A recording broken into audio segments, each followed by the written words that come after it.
tenni blokknak az első előadását Alex de Saint-Venant és Pierre Bonheur fogja tartani.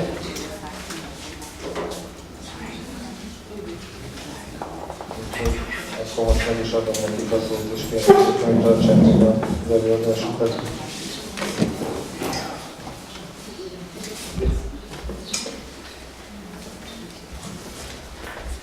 Alors cette présentation va vous parler des animations dans les jardins.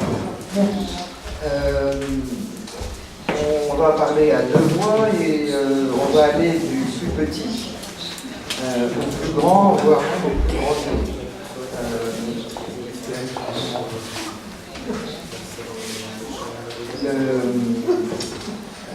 Je vais commencer par des choses très, très basiques.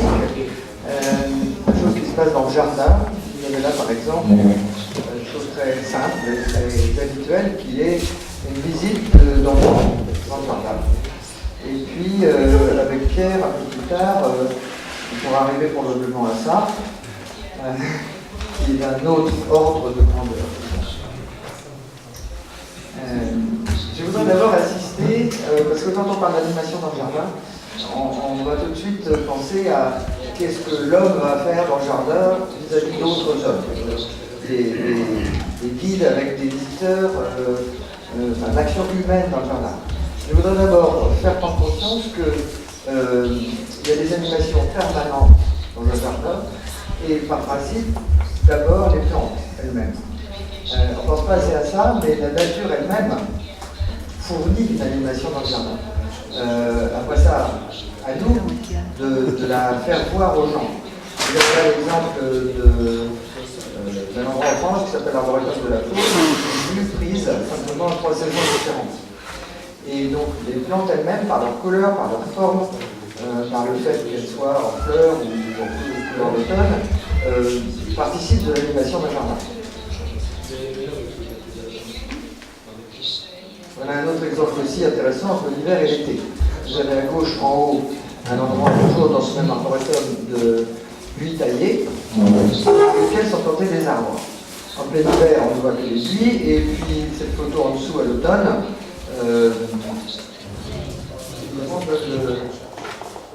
donne un aspect complètement différent. À droite, c'est la même chose, c'est une réglisse, derrière laquelle sont plantés des celtis. L'hiver, les celtis n'existent pas, comme vous pouvez voir. Et puis tout d'un coup, l'été, on ne voit plus qu'eux, on ne voit plus le grand tilleul qui se trouve derrière. Donc la scène change totalement et c'est animé de façon totalement différente. Alors ensuite, vous avez une autre animation permanente de votre jardin, sans vous avoir à vous fatiguer, à chercher des idées. Ce sont les animaux. Il y a d'abord les animaux sauvages. Là, on va passer en vue rapidement. Il y en a qui ne sont par principe toujours présents et toujours très actifs dans un jardin, qui sont les insectes. Donc là aussi, il suffit de les donner à voir ou de dire aux gens qu'il faut qu'ils les voient. Parce qu'eux, ils sont très animés tout le temps. Il y a évidemment énormément de pédagogie à faire sur toute l'extrême importance de tous ces animaux dans le jardin. Et en général d'ailleurs, les animations sur ce sujet sont toujours faites en vue des enfants. Et je pense que c'est une erreur. Enfin, c'est pas une erreur d'en parler aux enfants, mais en règle générale, tout ce qu'on fait comme sujet pour les enfants, ça peut apprendre autant, si pas plus, aux adultes. Donc, il faut toujours essayer de viser non seulement les enfants, mais les adultes.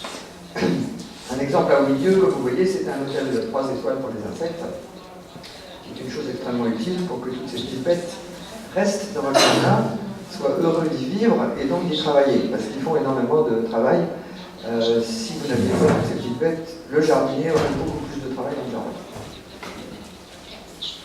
Autre sorte d'animaux sauvages, évidemment, qui évidemment animent les jardins, ce sont les oiseaux, les reptiles, les batraciens,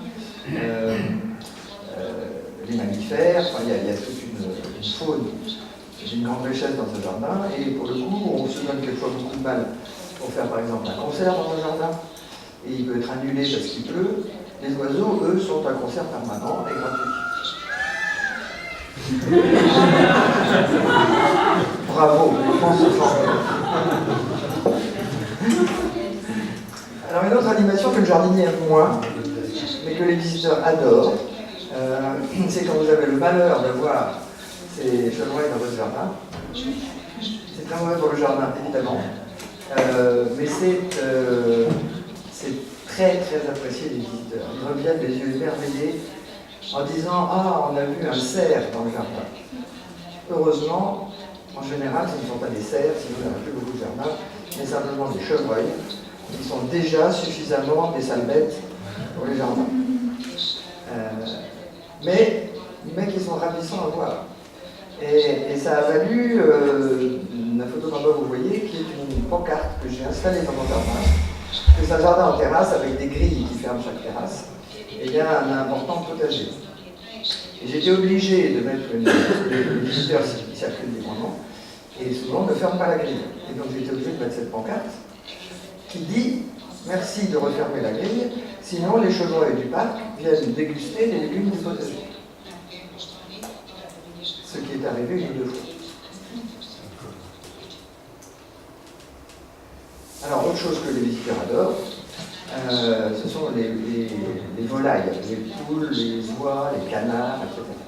Ça, c'est bien parce que c'est une animation pour les visiteurs, c'est pas trop de travail, et en plus, ça nourrit le jardinier.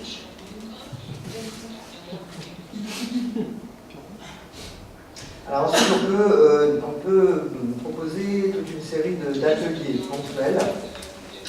Alors ça, c'est évidemment au choix des gens qui gèrent le jardin, et aussi en se basant sur les ressources locales. Par exemple, dans la vallée de la Loire, il y a une grosse activité d'osiericulture, de tout ce qui est fait avec des saules. Et là, par exemple, c'est un atelier où on apprend à faire un panier vivant en saules. Donc il y a un technicien, un osiériste qui vient et qui apprend à faire le panier vivant. Une autre possibilité aussi, c'est parce qu'évidemment il faut faire jouer les 5 sens dans un jardin, c'est de faire des ateliers olfactifs. Là, vous avez deux exemples, où dans une pergola vous accrochez différentes plantes aromatiques dans des petits tissus fins, et c'est un peu un quiz, il faut deviner quelle est la plante, à l'odeur, il faut deviner quelle est la plante enfermée dans ces tissus. Et une autre chose que je fais souvent et que j'aime bien, c'est de faire un petit atelier sur les mauvaises odeurs du jardin. Je trouve qu'il n'y a pas de mauvaises odeurs dans un jardin, mais les gens, quand ils visitent un jardin, il y a une rose, on est sur du blanc, ça sent bon. Donc un jardin, ça doit sentir bon. Non, il y a des tas de choses très utiles dans un jardin qui ne sentent pas bon, ou en tout cas qui sentent bon uniquement pour le jardinier. Là, c'est tout un jour, on avait fait différents furins végétaux, d'orties, de consouilles, donc ça dégage une odeur terrible pendant 2-3 jours, mais c'est une autre façon d'expliquer que c'est très utile pour les plantes. Vous mettez simplement aussi un petit seau avec du fumier.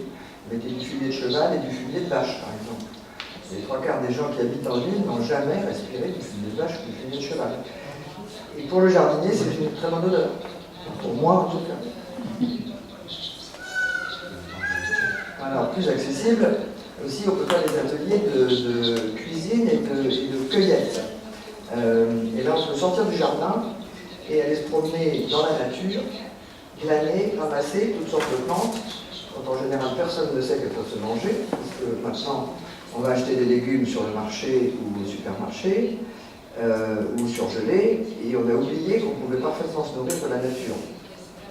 Donc, on peut proposer ce genre de visite où on va d'abord soi-même ramasser des plantes, et où ensuite on les cuisine.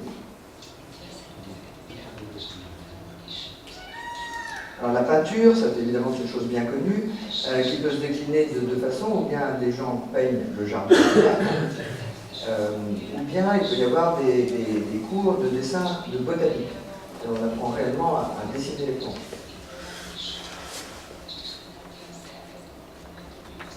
Alors ça, il y a toute une série de choses qui visiteurs aiment beaucoup habituellement, c'est les concours. Parce qu'en plus des concours, vous pouvez gagner des choses. Alors c'est tout de suite plus intéressant. Il y a mille et une idées, là je vous en présente deux, qui est par exemple de faire un concours de dessin de jardin. Donc les enfants, alors là pour le coup c'est pour les enfants, parce que vous proposez ça aux enfants, les enfants se mettent à dessiner, vous avez des dessins formidables en 2 minutes et tout ça.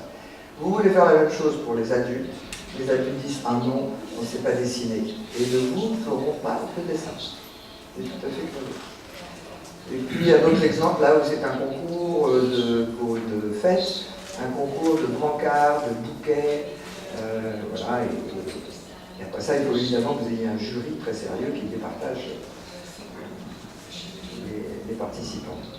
Autre chose, vous pouvez faire des concours de littérature, de poèmes. On peut faire aussi simplement des petits questionnaires à remettre aux visiteurs avec des questions sur le jardin. Et s'ils répondent bien, à la sortie, ils gagnent des graines de la plante qu'ils ont su reconnaître, des choses comme ça très faciles à mettre en place. Et puis, le jardin peut être un bon endroit aussi pour des déroulements d'épreuves sportives, de concours sportifs. Et ça, c'est bien parce que, ce qu'on disait tout à l'heure à propos des publics, ça fait venir des gens qui jamais ne mettraient les pieds dans un jardin. Parce que ces gens-là, tous les week-ends, qu'est-ce qu'ils font? Ils courent. Et ce jour-là, ils courent dans un jardin. Donc ça leur donne une idée qu'on peut aller voir les jardins. Ça, c'est un concours très spécial que j'ai pratiqué dans le jardin pendant quelques années, qui était le concours de la plus longue gourde. Ça donnait des résultats assez étonnants, et en tout cas, ça faisait beaucoup rire les gens. Mais ce qu'on faisait, c'est qu'il y avait une petite fête des plantes au printemps, et donc le jardin lui-même, nous produisions des jeunes plantes de ces gourdes très spéciales, qui s'appellent l'Agenaria ciceraria snake, par exemple, qui déjà donnent les plus longues gourdes possibles.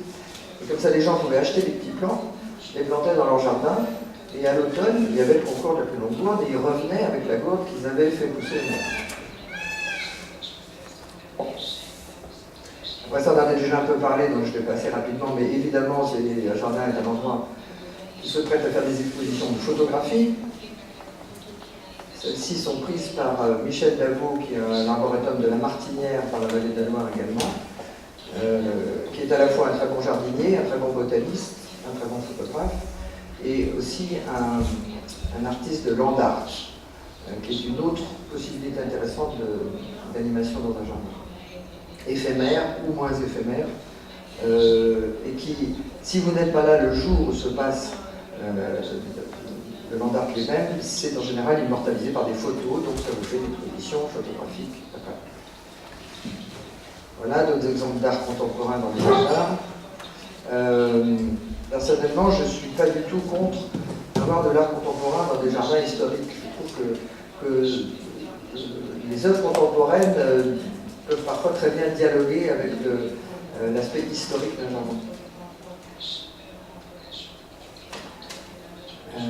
D'autres possibilités, on les a évoquées bien sûr, c'est le théâtre dans le jardin, de la musique dans le jardin, des théâtres pour les scolaires, du chant. Ça c'est toujours très bien, mais évidemment dépend horriblement de la météo. Donc vous avez prévu, comme vous voyez là, je ne sais pas ce jour-là, 150 personnes qui viennent voir cette pièce de théâtre qui est donnée dans le potager. S'il pleut, c'est mort.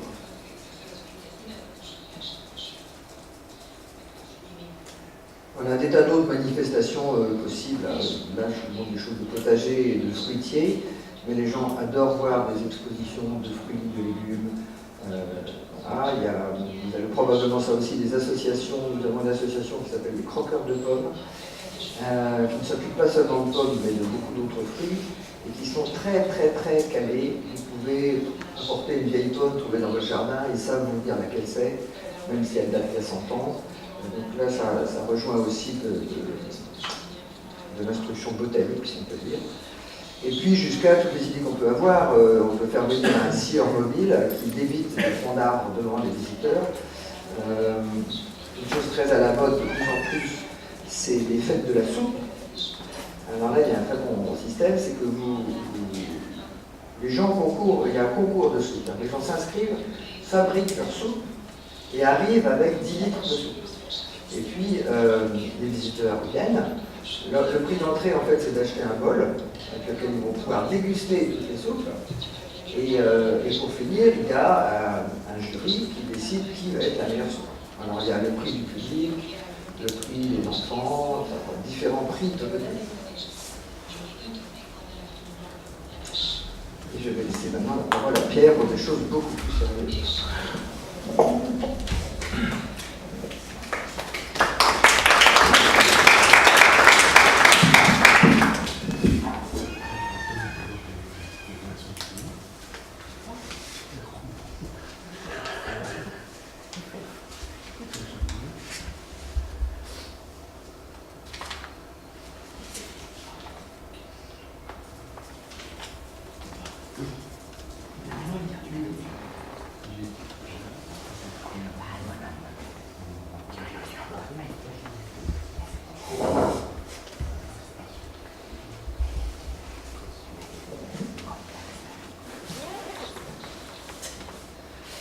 Dans un jardin historique, il y a des animations, il y a aussi des manifestations, des fêtes, ce qu'on appelle aujourd'hui en français des événementiels.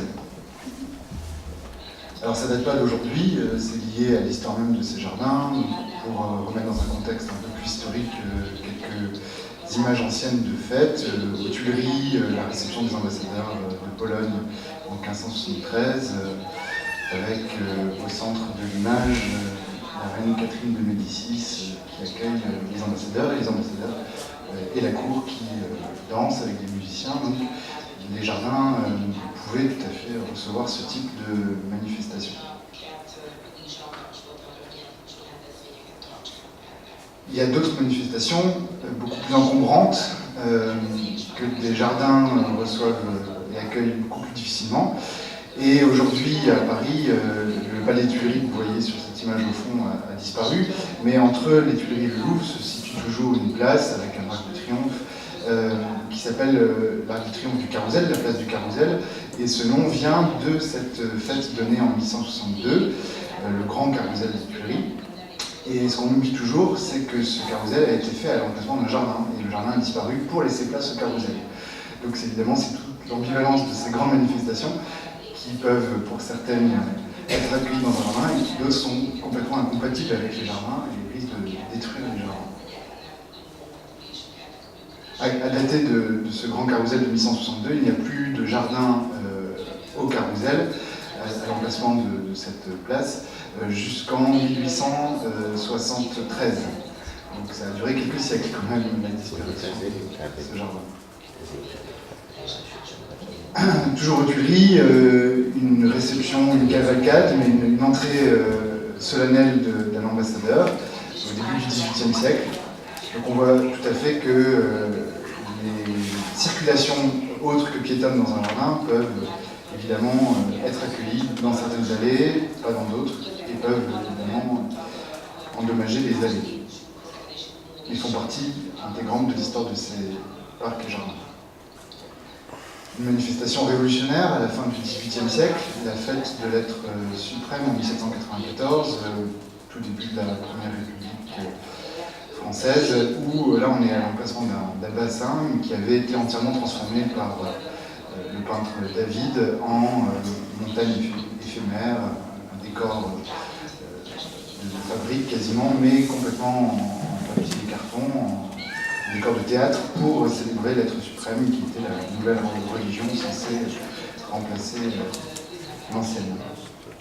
Il y a aussi des événements historiques qui prennent lieu au jardin et qui peuvent abîmer un jardin, toujours aux Tuileries. Ici, les soldats prussiens qui ont bivouaqué et défilé dans le jardin en 1871, à la chute du Second Empire. Et évidemment, ça peut aussi provoquer quelques dégâts. Alors, une des manifestations dans l'histoire des jardins qui a marqué les Tuileries, c'est celle de la réception des maires de France pour l'exposition universelle de 1900. Le président de la République de l'époque, Émile Loubet, avait souhaité inviter les 36 000 maires de France à venir manger, banqueter aux Tuileries. Donc il avait fallu construire une structure. Alors heureusement, tous les maires n'étaient pas venus, mais ils étaient quand même 23 000. Donc là, vous voyez la construction dans le jardin de la tente de la structure pour accueillir les maires. et ici les tablés, avec le repas servi pour plus de 23 000 mères. Alors, toujours en progressant dans le temps, à cette même époque, on a aussi le développement d'événements, de manifestations liées à l'apparition d'éclairage électrique, qu'on appelait donc la fée électricité à cette époque, et qui vont permettre des effets de lumière, liés souvent à des effets d'eau, complètement nouveaux à cette époque. C'est des illuminations qui apparaissent d'abord pour éclairer les monuments, et très vite dans des jardins pas forcément historiques, mais des jardins éphémères parfois pour les expositions universelles, souvent, liés donc à des fontaines qui vont permettre des effets extrêmement spectaculaires. On va en voir quelques exemples rapidement. Le palais de l'électricité et ses fontaines lumineuses, qui était une grande nouveauté pour l'exposition universelle de Paris en 1900. Vous la voyez ici de jour et en photographie pour visualiser un petit peu mieux. Un peu plus tard, au début du XXe siècle, la Fonte Magica de Montjuïc à Barcelone, avec des effets d'eau qui changent, des illuminations qui changent.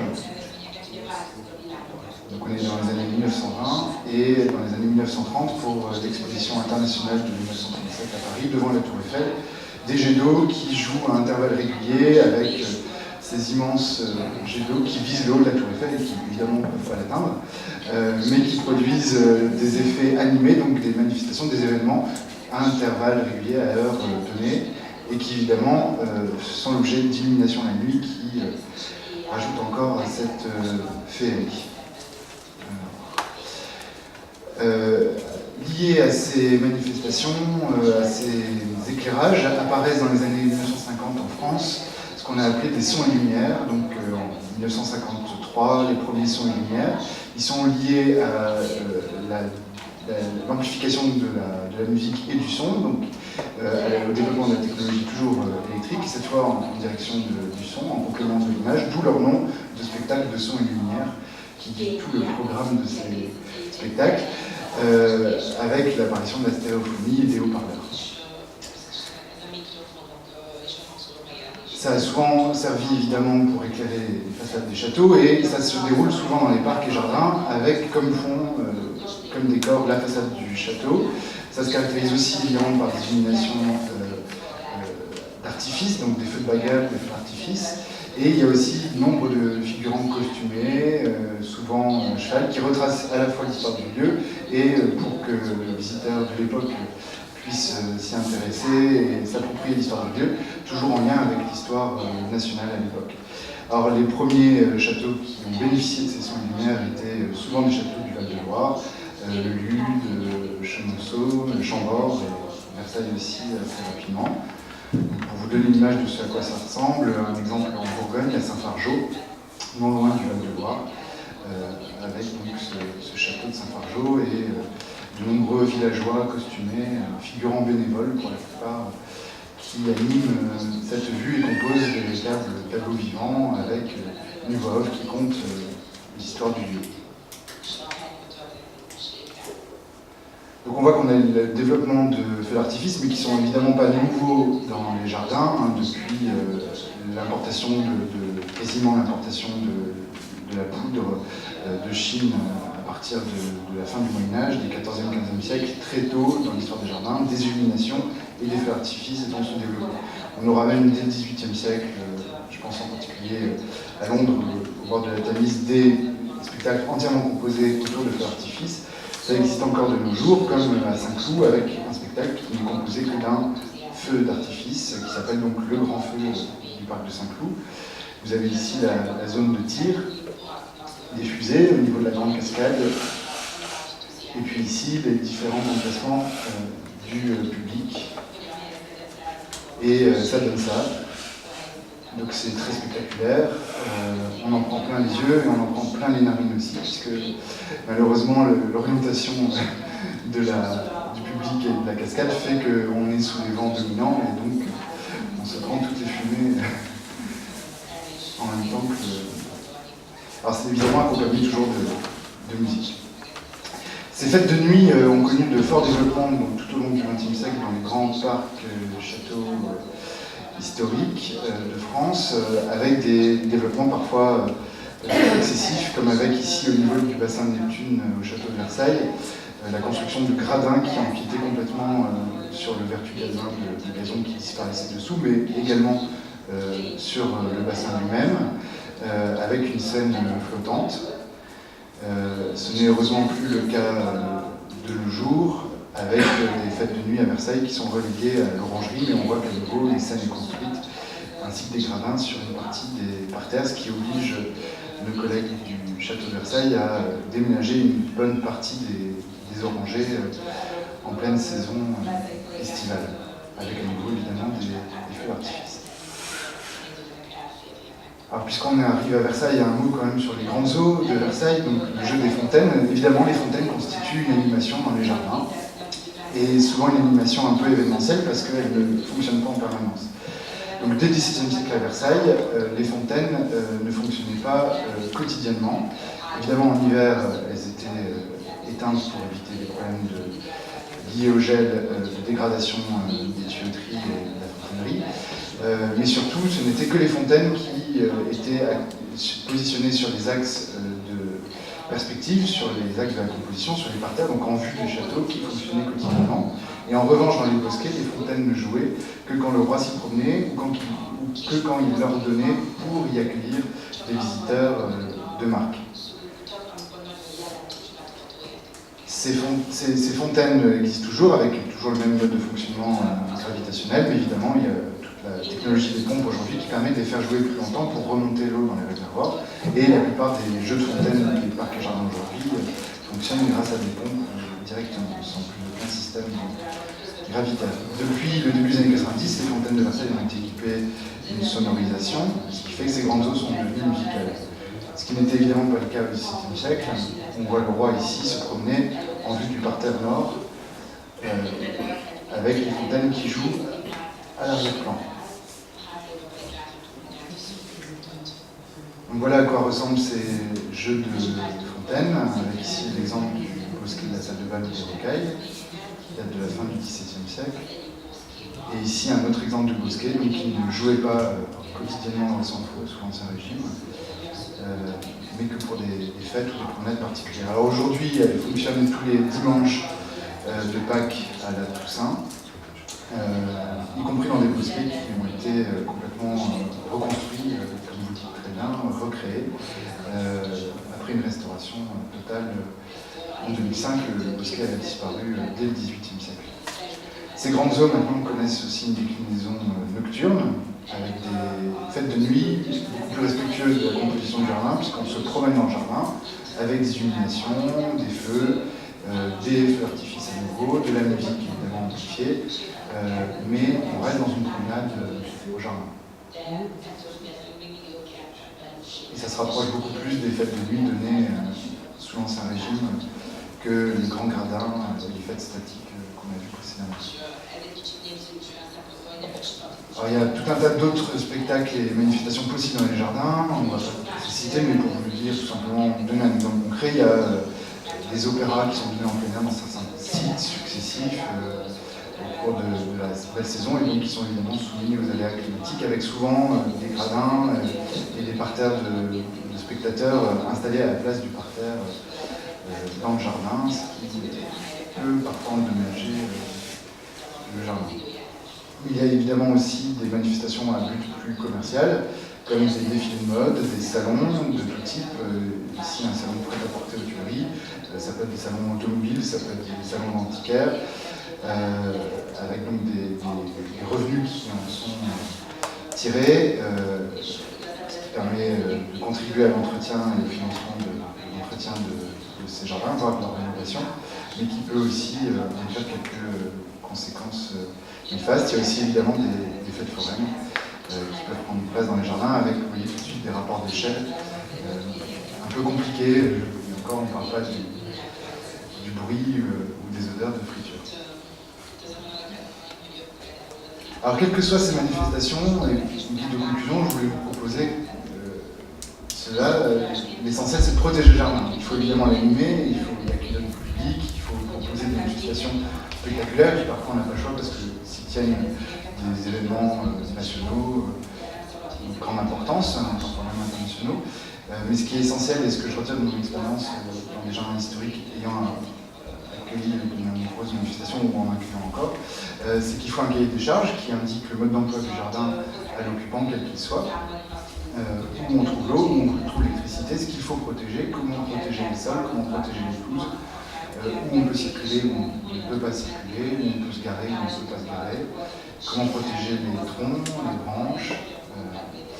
Ce qui est essentiel, c'est d'assortir ce cahier des charges de constat d'état des lieux qui sont dressés par l'huissier au début de la manifestation, avant même qu'elle soit construite, ainsi qu'à la fin, après les montages, pour comparer les deux états et voir si des dégâts ont été commis.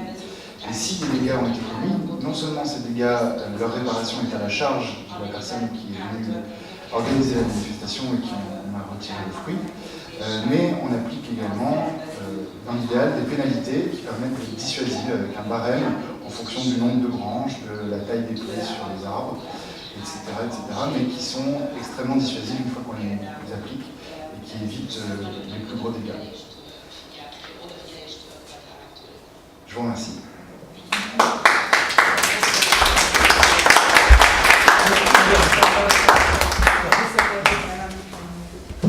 Merci beaucoup. Ismételten felteszem a szokásos kérdést. Hozzászólás, kérdés az elhangzottakhoz. Minden nagyon szép, minden nagyon jó.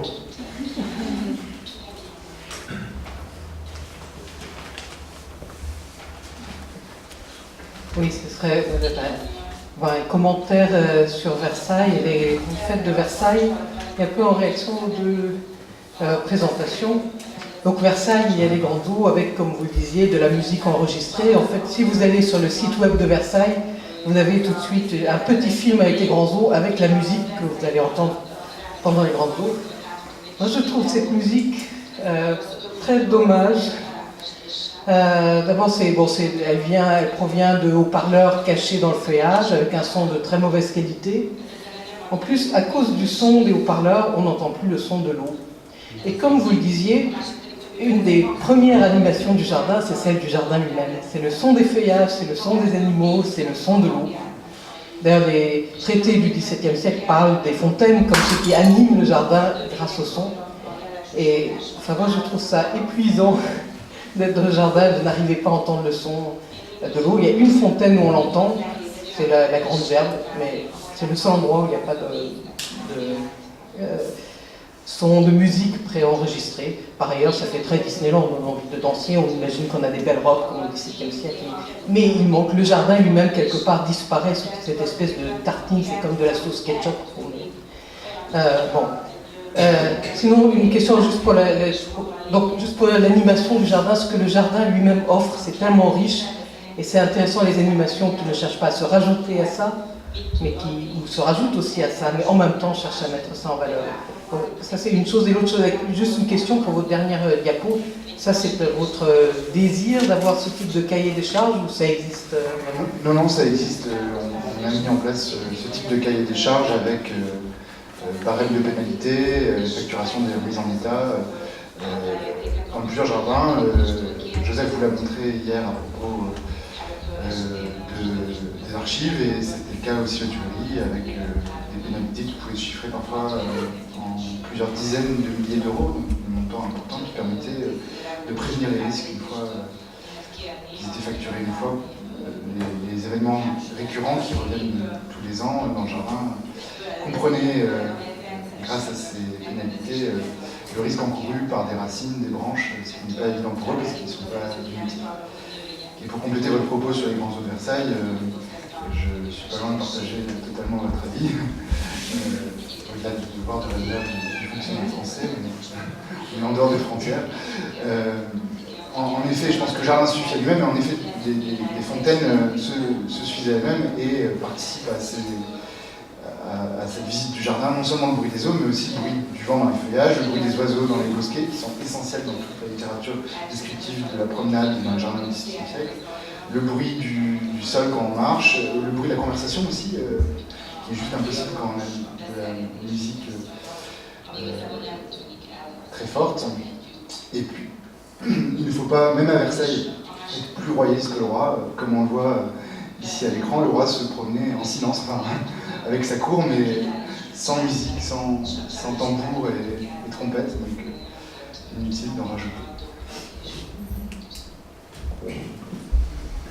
Juste pour ajouter à propos de Versailles, que ça doit être aussi fatigant pour les jardiniers d'entendre cette musique toute la journée, puisque le lundi précisément, il y a musique de l'ouverture à la fermeture du parc.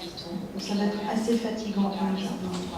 C'est le mardi et non seulement il y a musique du matin au soir, mais il n'y a même pas les fontaines. C'est des grandes eaux sèches, c'est-à-dire que des grandes eaux musicales avec juste la musique et pas les fontaines.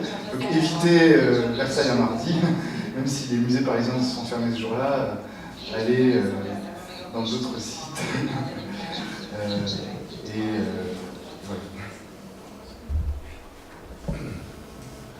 Je pourrais rajouter encore quelque chose.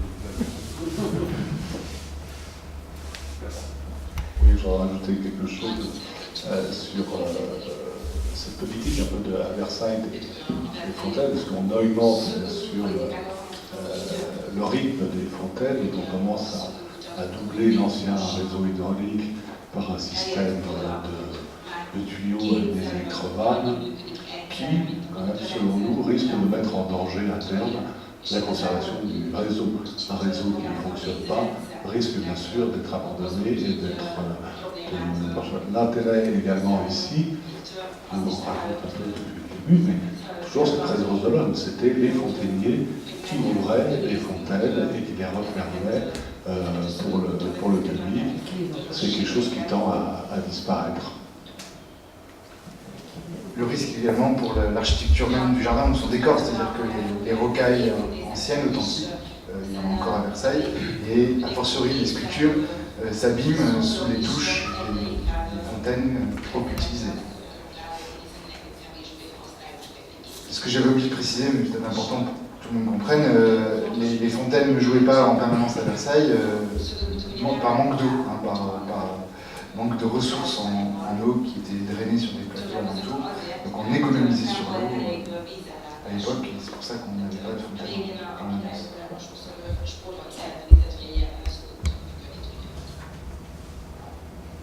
Ez a játékot mai világban is tartanak, ez a múlt.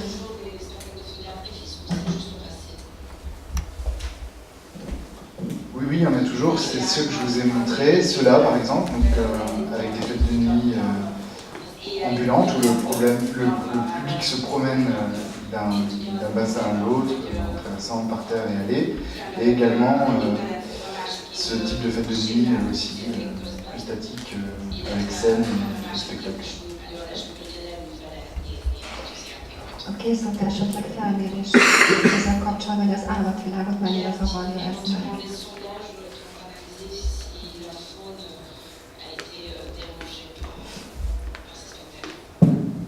Pas à ma connaissance, mais je ne crois pas que ce soit vraiment le souci, hélas, des responsables de Versailles. C'est des spectacles qui ramènent de l'argent, on compte les visiteurs en dizaines de milliers de visiteurs. Pour vous donner une jauge, on est à peu près à 10 000 spectateurs sur le parterre de l'Orangerie ici, et le Grand Faux de Saint-Cloud, c'est plus de 20 000 spectateurs. Donc ça permet d'amener de l'argent, et du coup, dans la balance, la protection des milieux, des espèces sensibles, en particulier la faune nocturne, n'est pas prise en compte.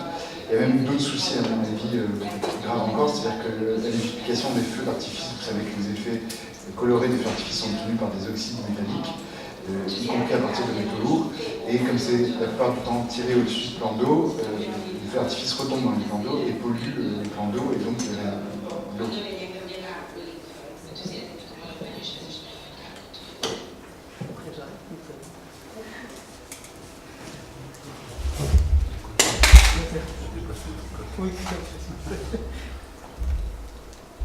Voilà, c'est pour donner, j'ai pensé à un autre exemple qui mêle fête et nature.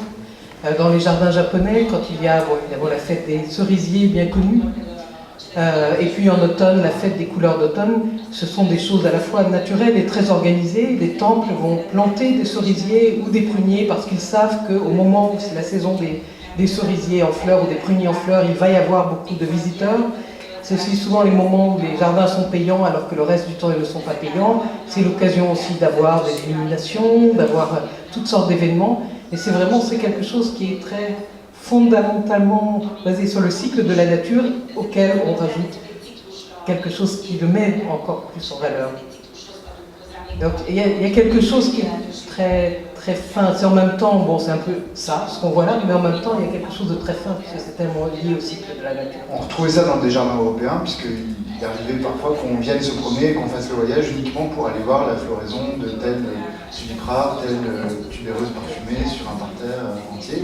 Et puis un autre type de fête, mais qui à ma connaissance ne concerne pas encore tellement de jardins historiques, mais plus des villages en montagne en France, c'est la fête des étoiles, qui est une fête nocturne sans lumière du tout. La seule lumière plutôt est la plus belle, c'est celle des étoiles. C'est en août, je ne me souviens plus de la date exactement.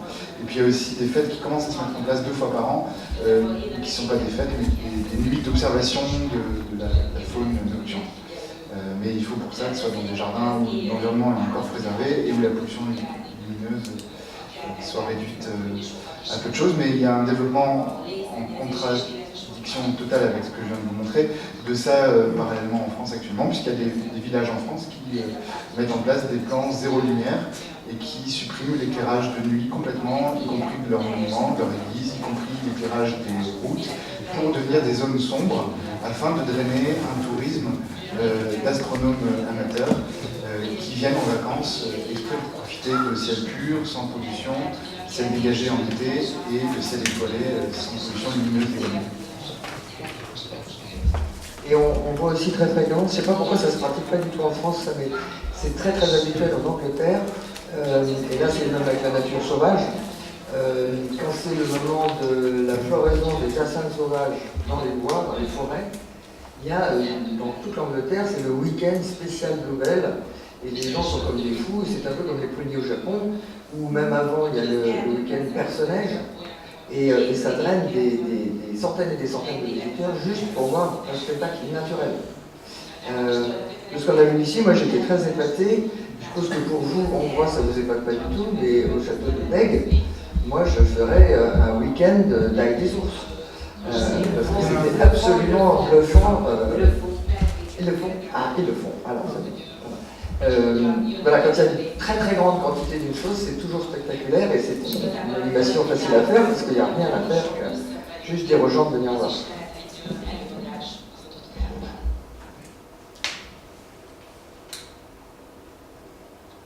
Senki többet.